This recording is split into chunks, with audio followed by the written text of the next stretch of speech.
வணக்கம் நண்பர்களே, நான் உங்கள் சரவணன். இப்போ நாம் பார்க்குறது என்னென்னு பார்த்திங்கன்னா நாட்டு பீர்க்கன்.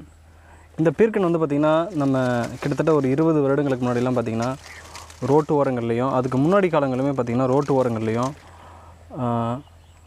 சின்ன சின்ன புதர்கள்லையுமே தானாக வளர்ந்த ஒரு காயாக இருந்ததுங்க. சமையலுக்கு பயன்படுத்தக்கூடிய ஒரு முக்கியமான காய்.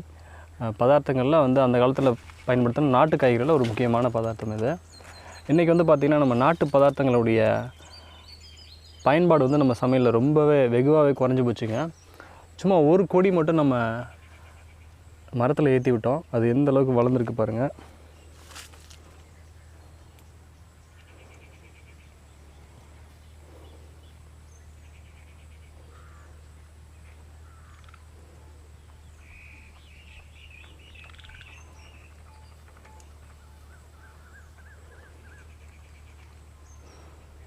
இந்த கொடி இது இல்லாமல் பக்கவாட்டிலையும் நிறைய பரவி இருக்குது. பூ நிறையா வச்சுது. நம்ம எந்த ஒரு பராமரிப்பும் இதுக்கு பெருசாக பண்ணலை. ஆனால் காய்கள் மட்டும் விட்டுகிட்டே இருக்குது. அதுதான் வந்து நாட்டு காய்கறிகளுடைய ஸ்பெஷல் என்னென்னு பார்த்திங்கன்னா, நம்ம பராமரிப்பு அதிகமாக பண்ண தேவையில்ல. ஜஸ்ட் நம்ம முடிஞ்சால் தண்ணி ஊற்றினாவே போதும், அதுவே தானாகவே காய்க்கக்கூடியது. அதேமாதிரி பூச்சி தொல்லையும் அதிகமாக இருக்காது, நோய் தொல்லையும் அதிகமாக இருக்காது. அதனால தான் நாட்டு காய்கறி வந்து நம்ம சாப்பிடணுன்னு சொல்கிறது. இதில் மரபணு மாற்றம் செய்யப்படாதனால நமக்கு இதனுடைய அந்த பியூரிட்டி வந்து ரொம்ப அதிகமாக இருக்கும். இந்த கொடியில் விதைக்காகவே நம்ம அடுத்த ஆண்டுக்கான விதைக்காக நம்ம நிறைய காய்கள் விட்டு வச்சுருக்கோம். நீங்கள் பார்க்குறீங்க.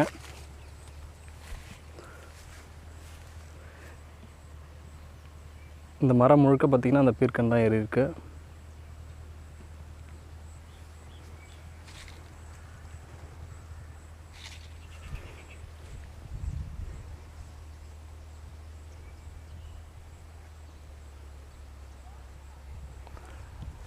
நாட்டு காய்கறிகளுடைய விதை தேவைக்கு நம்மளை தொடர்பு கொண்டு வாங்கிக்கலாம்.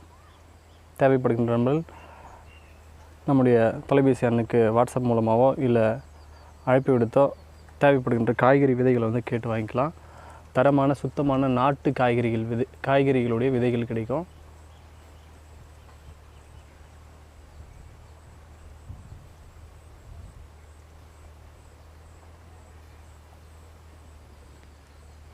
காற்றுல எவ்வளோ அழகாக ஆடிக்கிட்டு இருக்கு பாருங்கள்.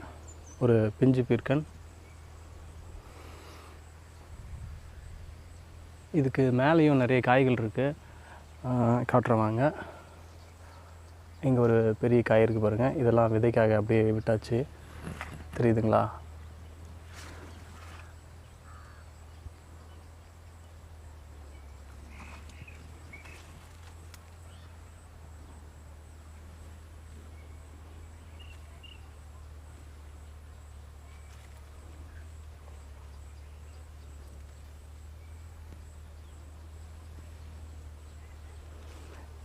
இங்கேயும் ஒரு பிஞ்சு விட்டுருக்கு.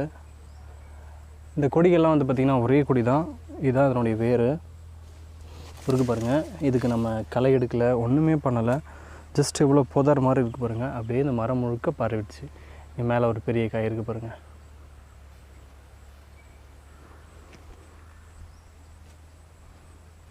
இலைகளுக்கு நடுவில் இருக்க அங்கே இருக்குது பாருங்கள். இந்த மாதிரி மரம் முழுக்க மேலே வரைக்கும் காய்கள்லாம் நிறைய விட்டுருக்கு. இந்த காய்கறி வந்து நம்ம பஜ்ஜி போடுறதுக்கும் சமையலுக்கும் நல்லா பயன்படுத்தலாம். ரொம்ப சுவையாக இருக்குது, நிறைய வாட்டி சாப்பிட்ருக்கோம். ஸோ நண்பர்களே, நாட்டு காய்கறிகளை பயன்படுத்துங்க, நலமுடன் வாழுங்க. இங்கேயும் ஒரு சூரிய வெளிச்சத்தில் நல்லா ஒரு பெரியவர் இருக்கார் பாருங்கள்.